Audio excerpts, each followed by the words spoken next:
Elektronik-Fans. Neben mir steht der David Cuartielles. David ist einer der Mitgründer des Arduino-Projekts. David, Arduino is becoming more and more popular in Germany. Do you get any feedback from German developers, from universities, schools or something? Well, we have a very active German forum. It's growing very quick. And we also see a lot of publications coming up and growing interest. So I would say, I mean, Germany didn't start in the beginning. I think it was mostly US and South European countries, and now Germany is picking up speed very quick. Okay. And do you also have German contributors to the project? Yeah, actually very young ones, which is very interesting. Actually, the main translator for the IDE, I think, hasn't turned 18 yet, and so on. So it's we have very young, very engaged people taking part of the project and making it their project. So my name is David, and I am part of the Arduino team. This is the original Arduino team. This is 5 really happy people, still with all our hair on our heads. That one is starting to fade away slowly.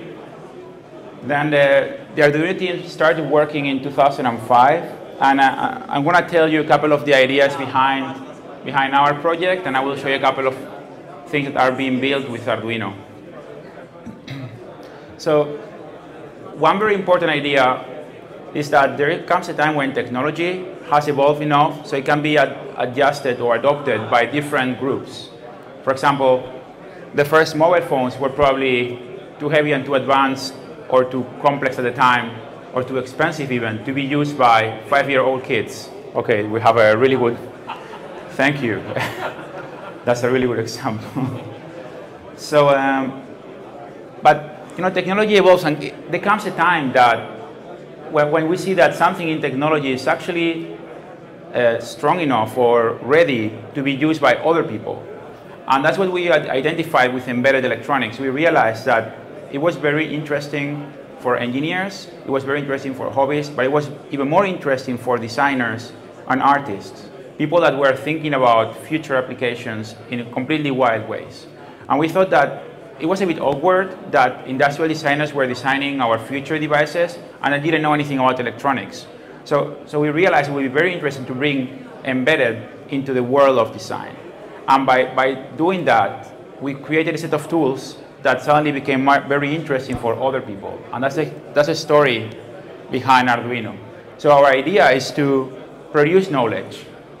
The idea behind Arduino is not to make boards, it's not to make software, it's to produce knowledge that can be used by people. So our vision for real is like this. We want to use state-of-the-art of technology, like right now could be tablets, and to program physical objects in the real world. In this case, this is an illustration of a 10-year-old kid programming a robot with a tablet. Okay? For example, this is one of the projects we're working with. We have this running on our lab. It's just not ready to be deployed. And there is many people doing something like this out there. Okay? This is one vision on how education could be happening. So what we did with Arduino so far, we designed circuit boards, a whole bunch of them. This is our flagship, Arduino Uno. And we designed a piece of software to program these boards. And then on top of that, we thought like, okay, what happens with electronics? Electronics, the parts are very inexpensive. When a microcontroller costs $3, $2, $1, half a dollar. But when you buy a development kit, it costs $100, $200, $500. So I realized that I couldn't ask a designer or an artist that was used to pay, you know, 10 euros for a pencil to go and pay 500 euros for a microcontroller platform, especially when I knew as a microelectronics engineer that those parts were worth $10.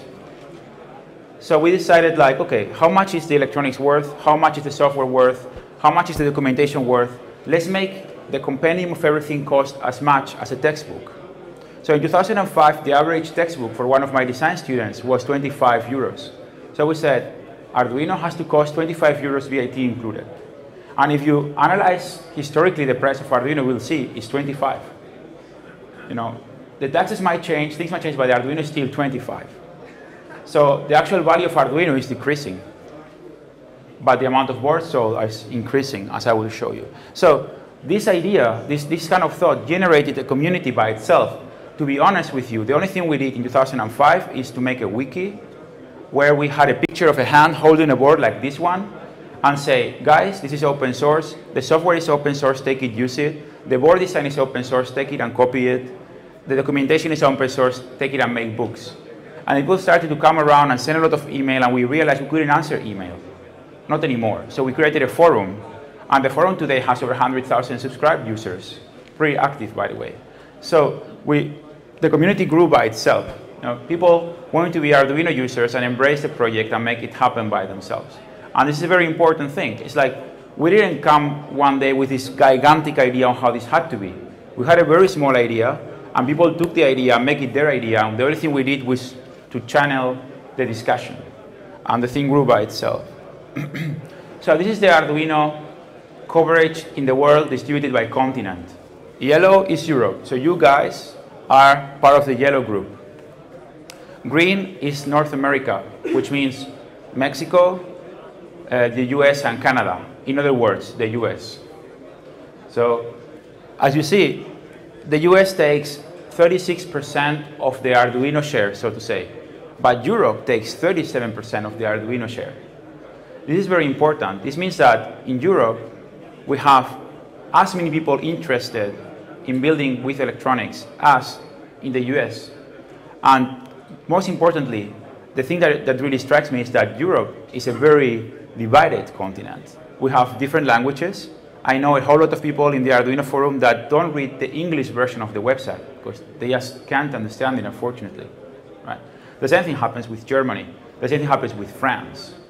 So, amazingly enough, people volunteer to translate things to their own language because they can't find documentation in their own language.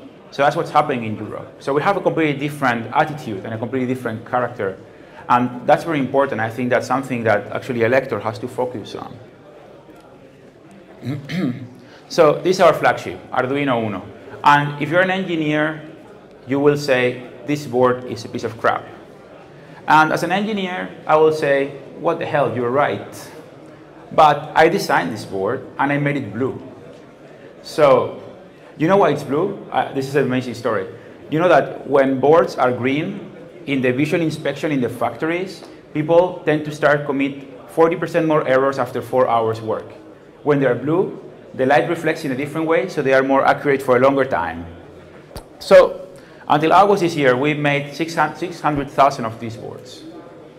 And I say we, it wasn't really we, it was somebody else. We just make the reference designs. We are 6 people in the company. But right now we have like 10 people employed, something like that. And then we give the design to somebody else, they manufacture, and they give us cash. Priceless. You know, no obligations, no marriage, no rings, no anything. And this is our growth. Everybody likes the hockey stick graph. So this is how many people comes to see the Arduino website. We have over 1 million unique viewers a month nowadays. And we suspect that we don't have more because our servers are at their full capacity. So we hire a really good web expert, sysadmin right now that's improving these figures by making a faster server. So we have a whole ecosystem of boards. We have boards with 14 digital inputs and outputs, and people say, oh, but I want to control this much more. Okay, we make one with 54 inputs and outputs. And I haven't seen anybody saying that they're running out of pins lately. No, 54 pins are a lot of pins. Things that work on Bluetooth, things that are much smaller. I don't know if you're familiar with Arduino LilyPad that you can stitch to fabrics and you can make your own projects that blink and that are actually washable electronics and so on. Well, actually, all electronics are washable as long as you don't dry them in your dryer. This is a secret, don't tell anybody. As long as you remove the LiPo batteries as well. They tend to exploit. So these numbers are all wrong. These are from 2010, but this is how the Arduino world works. We are just that very small part on the left side. That's the 6 of us working in our 5 different countries, because we live in 5 different countries. And we provide the industry with designs that they manufacture, and they have a network of 300 distributors that feed a community of users, which size we can't predetermine right now. We know how many people come to our forum, but we don't know how many people are out there using Arduino boards. And this allows for derivative projects, because our designs are open source. This allows for a parallel industry to show up, and things like 3D printers to be produced, satellites to be produced, radio control cars to be produced, a whole lot of things that run with the Arduino software, for example, or they use the Arduino bootloader or different parts of it. And you know what? We don't charge anything for that. That's super cool. That makes sense. So what do people do with Arduino? Well, people do things like a rocking chair. This was made by some of my students in 2006, and this rocking chair rocks back and forth, and when it goes back and forth, it simulates that it's filled up with water. It's really beautiful. It's a one-use piece. It was never manufactured for real. It was too expensive, obviously. In the same year, 2006, we got one of the most interesting projects ever seen, which is called the involuntary dance machine. Let me show it to you.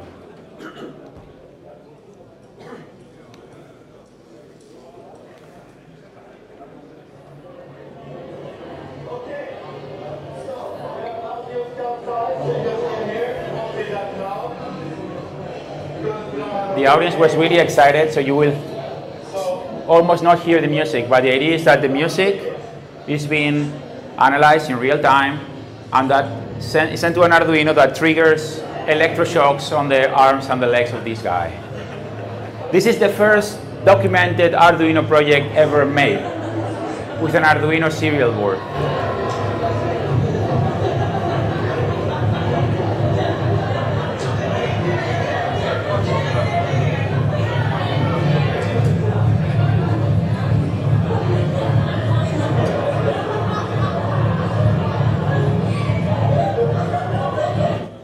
Okay, let's cut it there. It's super exciting, I know.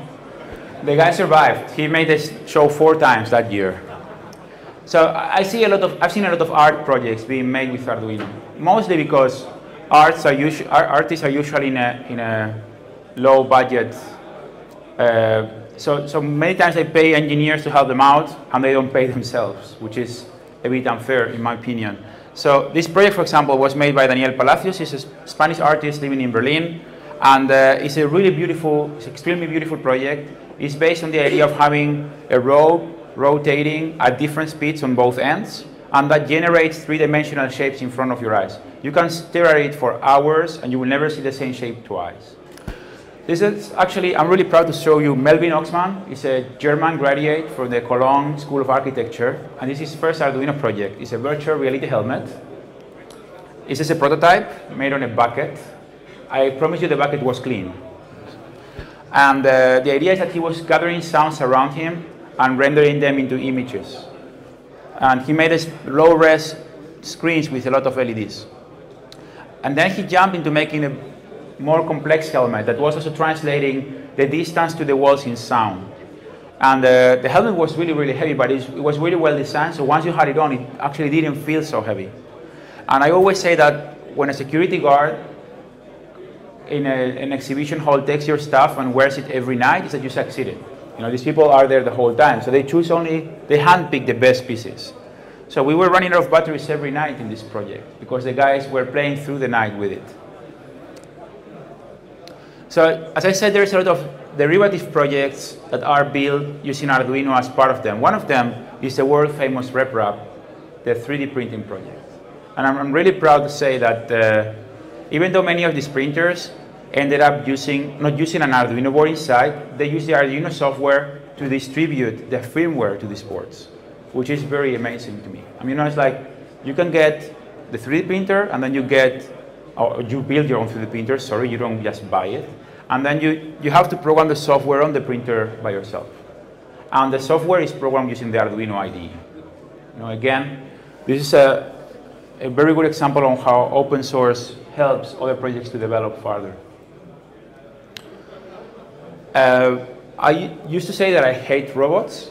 You know, until 2007, I had a big slide in my presentation. I said I hate robots, until I went to teach in Mexico City, and I met a group of kids at a place called the Computer Clubhouse Village. It's an initiative from the Intel Foundation that creates computer rooms around the world for kids to learn about technology. And I taught the kids how to make music instruments using Arduino boards, inexpensive microcontrollers and stuff. And I asked them, what do you want to do next? And they said, robots. And I looked to a different direction, like, la, la, la. I said, what do you want to do next? Robots, okay. So I had to make a robot. So I made this robot, and this is an Arduino-based robot. It doesn't run with an Arduino board. It runs with the Arduino software, basically. And it costs 40 euros to produce. But the key behind this robot is that all the parts can be found in Mexico City. That was very basic and fundamental to me. That these people don't need to go online importing stuff from somewhere else. They can find everything, you know, at a store close to them. They can find all the parts, they can build themselves, and so on. That's, again, fundamental for the Arduino project. As I said, if you can't get a board, you can make it work on a breadboard. You can, you know, get the parts and get the software, and it will just work. And this is what I had to do in this case, because people couldn't afford importing boards from the US, for example. It was too expensive.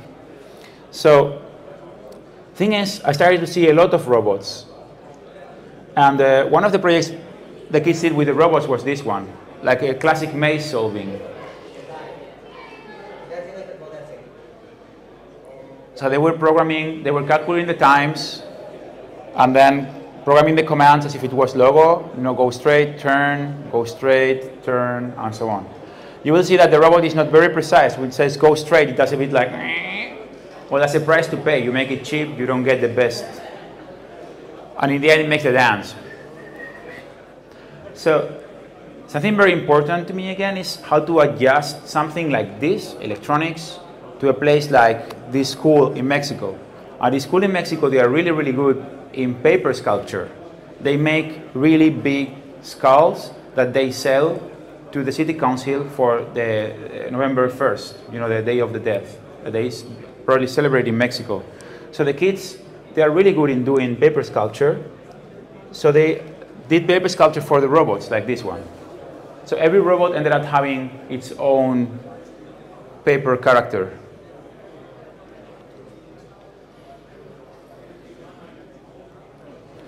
And of course, had to blink. So, this is the previous one again. So, get that running. Oops, oops, oops. Where's my mouse? Oh, there. So, there is really a lot of Arduino robots. There's really, really a lot. I would say, like, in the last RoboCup competition that was actually in Mexico this year, over 70% of the robots made by kids run with one or more Arduino boards inside. You know, I happened to meet, when I made this project with robots in Mexico, I got an email from two kids from Spain that said, you know, we are 3 times world champions in robotic soccer. By the way, I am 15 and my friend is 16. And I was like, okay. And this is when my robotics life started. You know, it's like, I thought I was done after making my first robot, and then I realized it was just the beginning. So these kids convinced me. They were making robots that had 5 Atmel processors inside. So they were using the Arduino IDE to make distributed computing in these robots that were costing $3,000. And I was like, yeah, it's very interesting, but we cannot sell $3,000 robots to anybody. You know, Arduino's concept is we make it as cheap as possible, as, you know, copyable. How do you say that word? As easy to copy as possible, so people can redo this thing. So after 2 years' time, I'm really proud to announce that we will be selling this thing with a better screen. I'm not going to show you the pictures of the better screen so that you guys don't copy it until the date comes out. But it's going to be about 100 euros robot. So we spent 2 years taking the knowledge from these kids and, you know, making it into something that can be easily manufactured, that can be doing most of the activities they usually do, and can even be used to play soccer, which is that they do what they do really, really well. You know? So this is one of the examples of one of the development processes we are running within Arduino. We are just to make prototyping platforms. We try to work with people every day on long-term relationships, trying to make something that benefits them and benefits everybody else as well. This is Sebastian. Sebastian is actually world famous on Twitter because he is announcing when there is going to be an earthquake in Chile. He hacked this earthquake alarm and connected to an Arduino Ethernet that tweets when there is going to be an earthquake. Says, hello, earthquake, everybody runs. So he has 30,000 something followers on Twitter right now. This is another example that I like very much. So guys, get ready. This is a complicated example, has a lot of parts. It has internet, it has Arduino boards, it has plants, and it has poison, all in one. So this is the project called Natural Fuse. by an architect and artist called Usman Haq. He's also known because he's one of the people that made Patchway. I don't know if you know Patchway, the sensor data platform for the internet. And the idea behind this plant is that you use a certain amount of electricity a day. And you should think about how to pay back to the environment by recycling carbon dioxide. So his idea is that this plant here will be recycling a certain amount of carbon dioxide, will allow you to use this lamp here a certain amount of hours a day. Actually, the plant is so small that you can use the lamp about 10 minutes a day. So if you want to read something longer than 10 minutes, you should probably talk to your neighbors and ask them to put their plants in selfless mode so you can suck a bit of their electricity. You know? So if you are preparing yourself for an exam and you need 3 hours, you need to talk to a lot of your neighbors so you can, get a lot of electricity. And eventually they will come to study at your place as well. Or if it gets really hot and you need to run a fan because the system has different appliances, then you will also get a chance to play the fan.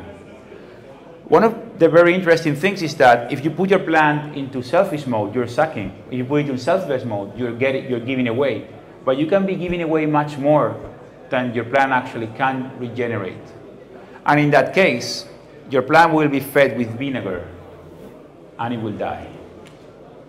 So you can be selfish enough to kill all your neighbor's plants, but that will also kill your system because it will give you less chances to get electricity.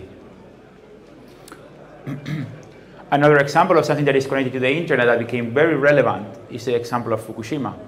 During the disaster of Fukushima, people at the hackerspaces in Tokyo realized that they realized that we were not getting enough information regarding radiation. So they started to create their own radiation meters because the politicians try to keep population calm by saying, no, everything is okay. And they were saying, no, things are not okay.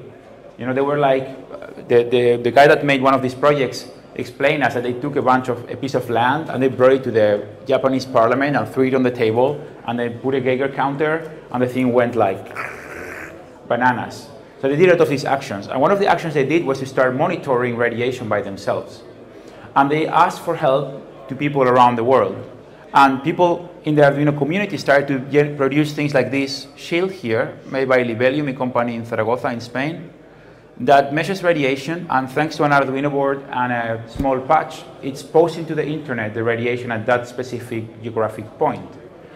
Many people did this and decided to create their own radiation maps and publish them on the internet. So if you wanted to go out somewhere, you could be lucky enough to see how the radiation was at that point. You could eventually decide not to go if the radiation was too high. Let's talk about arts, just to get something funny. So linking Japan and arts, I have a video that I really, really like, and it's gonna get you all excited. And you might know this video. It's 2 minutes long. This is made with Arduino, by the way.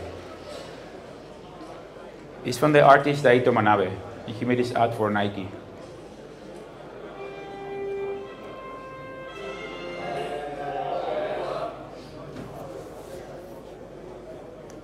Each one of those shoes has an Arduino inside and a couple of sensors.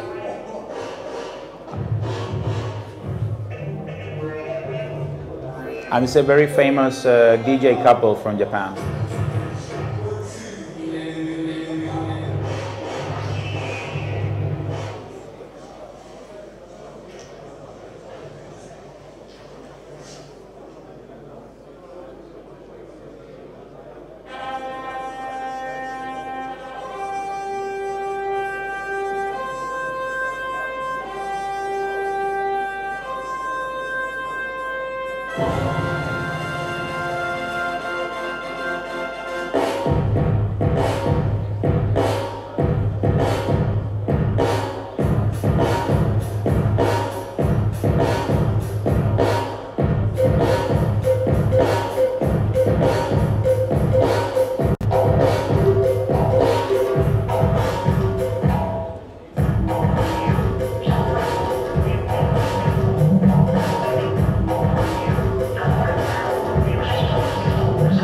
Well, this goes on. It's on the internet, so you, if you're interested, just just Google Daito Manabe Nike, and the first hit is this one.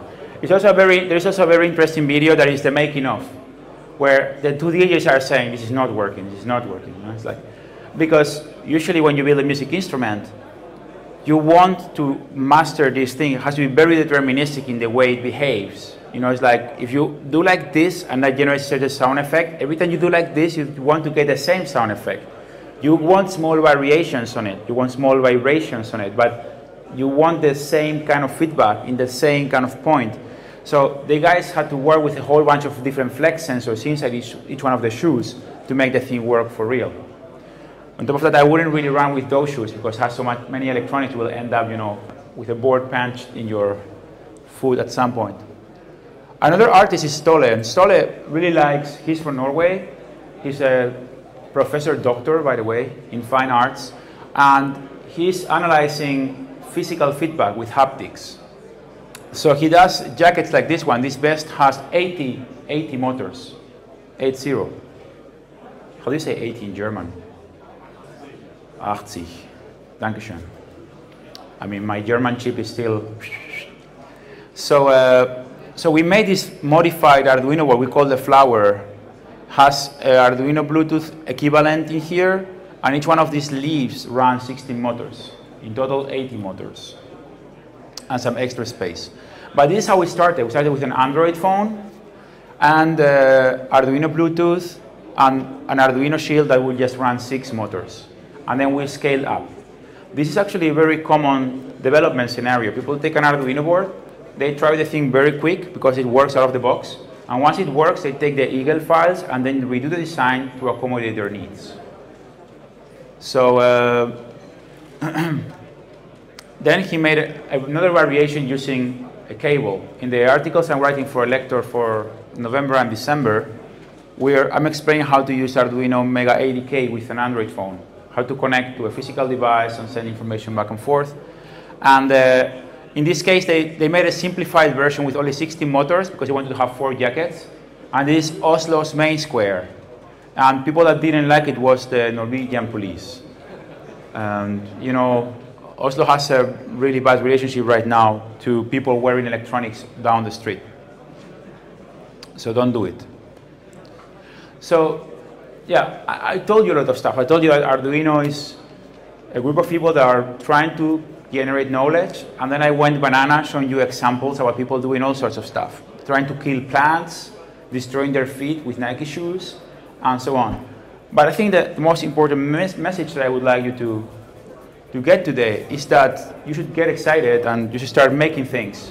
And the most important stuff is that you should share this with the rest of the world. So thank you very much.